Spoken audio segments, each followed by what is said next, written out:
വിദ്യാർത്ഥികൾക്ക് അറിവും സുരക്ഷിതത്വവും ഒരുപോലെ ഉറപ്പാക്കേണ്ട വിദ്യാഭ്യാസ സ്ഥാപനത്തിൽ നിന്നാണ് കേരളത്തെ ഞെട്ടിക്കുന്ന ഒരു സംഭവം പുറത്തുവന്നിരിക്കുന്നത്. മലപ്പുറം കൽപ്പകഞ്ചേരിയിലെ ഒരു സ്കൂളിൽ ക്ലാസ്സിൽ ശ്രദ്ധിക്കുന്നില്ല എന്നാരോപിച്ച് 5ാം ക്ലാസ് വിദ്യാർത്ഥിനിയെ അധ്യാപകൻ ചൂരൽ കൊണ്ടടിച്ചപ്പോൾ കൈയിലെ എല്ല് പൊട്ടിയെന്നാണ് പരാതി. സംഭവത്തിൽ കൽപ്പകഞ്ചേരി പോലീസ് അധ്യാപകനെതിരെ കേസെടുത്തിട്ടുണ്ട്. കുട്ടിയുടെ കുടുംബം സംസ്ഥാന ബാലാവകാശ കമ്മീഷനെയും സമീപിച്ചിട്ടുണ്ട്. കുട്ടിക്ക് ഗുരുതരമായ പരിക്കേറ്റിട്ടും ഉടൻ തന്നെ ആശുപത്രിയിലെത്തിക്കാൻ സ്കൂൾ അധികൃതർ തയ്യാറായില്ലെന്നാണ് ആരോപണം ഉയരുന്നുണ്ട്. കുട്ടികൾക്ക് നേരെയുള്ള ശാരീരിക ശിക്ഷയെക്കുറിച്ചുള്ള ചർച്ചകൾക്ക് വീണ്ടും വഴിവെച്ചിരിക്കുന്ന ഈ സംഭവത്തിന്റെ വിശദാംശങ്ങളിലേക്ക്. മലപ്പുറം ജില്ലയിലെ കൽപ്പകഞ്ചേരിയിൽ പ്രവർത്തിക്കുന്ന MSM ഹയർ സെക്കൻഡറി സ്കൂളിൽ കല്ലിങ്ങൽ പറമ്പിലാണ് സംഭവം നടന്നതായി പരാതിയിൽ പറയുന്നത്.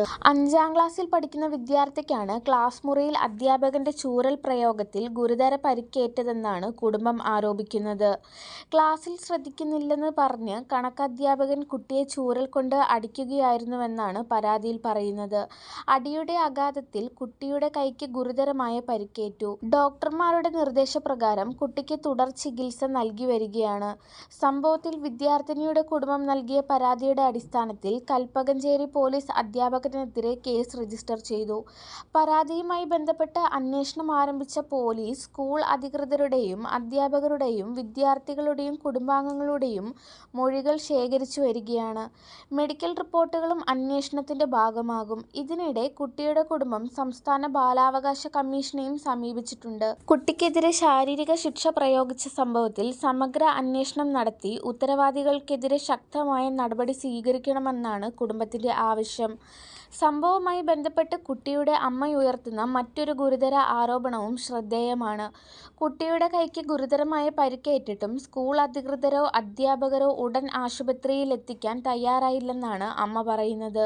പകരം അധ്യാപകൻ കുട്ടിയെ വീട്ടിലെത്തിച്ച ശേഷമാണ് രക്ഷിതാക്കൾ ആശുപത്രിയിലേക്ക് കൊണ്ടുപോയതെന്ന് അവർ ആരോപിക്കുന്നു.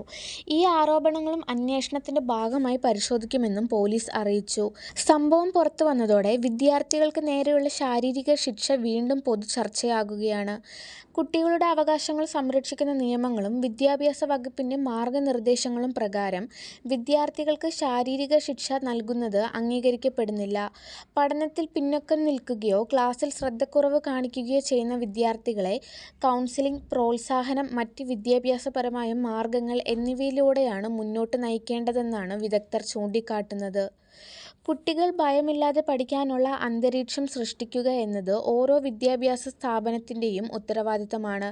ഇത്തരം സംഭവങ്ങൾ ആവർത്തിക്കാതിരിക്കാൻ സ്കൂൾ അധികൃതരും വിദ്യാഭ്യാസ വകുപ്പും ആവശ്യമായ നടപടികൾ സ്വീകരിക്കണമെന്ന് ആവശ്യവും വിവിധ കോണുകളിൽ നിന്ന് ഉയരുന്നുണ്ട്. അതേസമയം കേസിൽ പോലീസ് അന്വേഷണം പുരോഗമിക്കുകയാണ്. സംഭവത്തിന്റെ എല്ലാ സാഹചര്യങ്ങളും വിശദമായി പരിശോധിച്ച ശേഷമായിരിക്കും തുടർ നടപടികൾ സ്വീകരിക്കുക. അന്വേഷണത്തിന്റെ അന്തിമ കണ്ടെത്തലുകൾക്കായി കാത്തിരിക്കുകയാണ് കുടുംബവും പൊതുസമൂഹവും. News desk, India mirror.